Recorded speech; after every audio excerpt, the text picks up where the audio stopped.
In this short demonstration, I will be explaining you my solution for the first problem of SRM 793, Div 2. So the problem statement at hand is, we are basically given two strings H and V. We have to build a simple possible crossword which will contain these two strings and nothing else.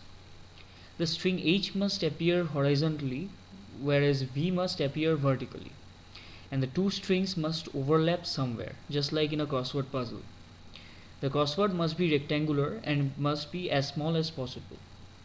And we have to return a string array which will be using a dot for cells that do not contain a letter, and if there are any letters, then it will contain the corresponding letter. If there are multiple valid solutions, we may return any of those, and if there are no valid solution, we will return an empty string array. So the class name is simplest crossword, the method is construct, and the parameters are string and string. It returns a string array, and the method signature is as follows. We have a time limit of 2 seconds and memory limit of 256 megabytes. So let us take a look at the constraints here for a moment. String H will contain 2 to 10 characters, and string V will contain 2 to 10 characters also. Each character of H and V will be any of the uppercase English letters from A to Z. A couple of examples are provided. We can see here O is the intersection point. Here we can see that again O is the intersection point, but the horizontal and verticals are swapped. A, there are multiple ways to do it, and so on. Now let us take a look at the solution. So we define the class simplest crossword, and within that we declare the function as we are told to. We have a string array which we will return, and we'll have a method called construct, and it has two strings H and V. So first we find out the length of the two strings, and we store it in VLen and HLen correspondingly.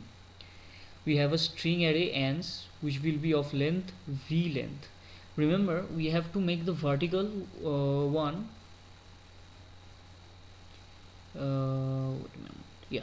we have to make the vertical one like this, and the like so on. So the length of this string array will depend upon the number of characters of the vertical string, and so I wrote it like that. Then we have then I also defined two position variables, the vertical position and the horizontal position.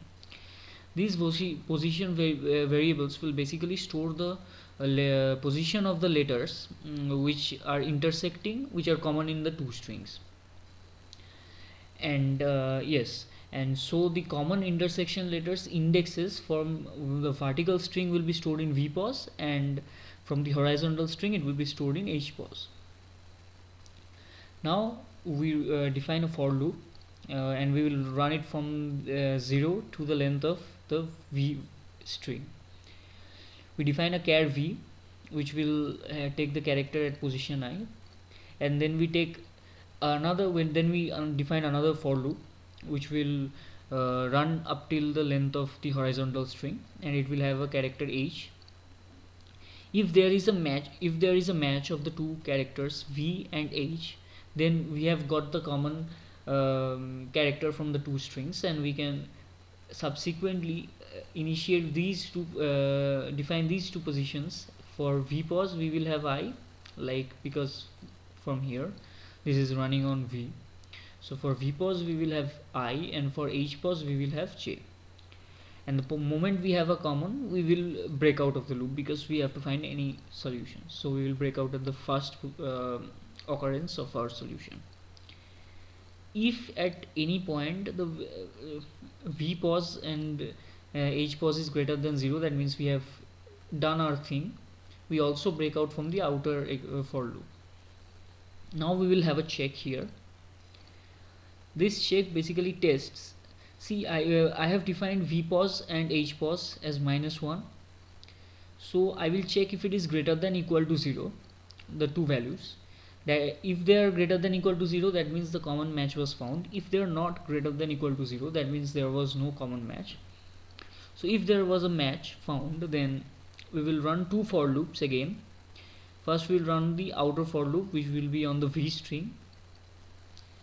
We will check if I is if the value of I is not v pos, then we can simply will define the string as so, as an empty string, and then we will run an empty another for loop. What is this basically means that the horizontal I mean the column of that particular thing will have a dot. So here if we enter this loop, we can see if the position of j is not as h pos, then we will add a dot in that place, because here we can again take a look. If the value is not the same as that, we are entering a dot here and here and here and so on, and so we do it over here. And if there is if the j is the value of j is equal to h pos, that means we are having it from the vertical string. So what we will do is basically we will keep adding the value of the character at that position in string v. Okay, so the character from the string v will be added. Then ans I will be the value of the array ans at index position I will be str. If the value of I is equal to pos, in that case the value of ans I should be h. Why? If we take a look again, we can see that in this position we have simply placed the value of the horizontal string. We have not we don't have to make any other adjustments to it. We can if it is not same as the position v pos, then we have to take a considerations of the dots and the characters. If it is same, then we can simply write the horizontal string as so, and that is what we have done here. We have simply pasted the value of h over there, and finally we are returning the ans. So the condition was if there are no common values, then we will return an empty array. So since ans was defined as an empty string array, we can simply return that. So if no values was changed here, then this will be an empty array. So it's a pretty simple solution. Now let us try to run it in the compiler and the runtime environment. So I have pasted it. I will compile it. After compilation, I am submitting it. Submission was done. Now I will run the system test.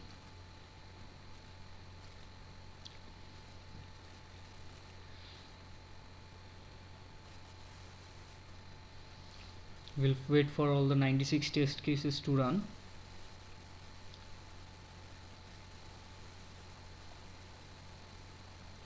Alright, so we have finished running the 96 test cases,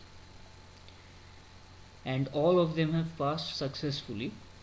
This was basically a very simple problem, and my goal of explaining you the solution was that I thought this problem was very interesting. First of all, I have never seen this kind of problem before, and this is also a very unique kind of problem, because there can be multiple approaches of doing this. My solution was one approach. Another approach could be to start from the horizontal string itself, and then we can build an matrix in a transposed manner, and finally we can print it in such a way that it will be printed in the transposed form. So instead of ij, we can do ji, and so on.